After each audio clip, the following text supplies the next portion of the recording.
Soltanto un mese fa era venuto in Italia a Treviso per un'inchiesta sulle imprese del nord-est, ripromettendosi di tornare quanto prima in Veneto. Ieri la notizia dell'agguato mortale con oltre mezzo chilo di tritolo nell'auto per farlo tacere per sempre.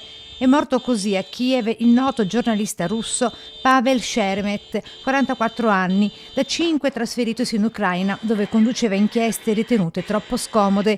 Giornalista che avevamo conosciuto anche noi a Rete Veneta appunto un mese fa, in occasione del suo arrivo nella nostra regione insieme al console onorario d'Ucraina in Italia. Siamo stati lì in Rete Veneta, ricordo la famosa intervista fatta da voi, e dopo aver visitato diverse cantine e aziende della zona, e dove il signor Pavel si riprometteva di prenderla a cuore un rapporto sempre più forte con il Veneto.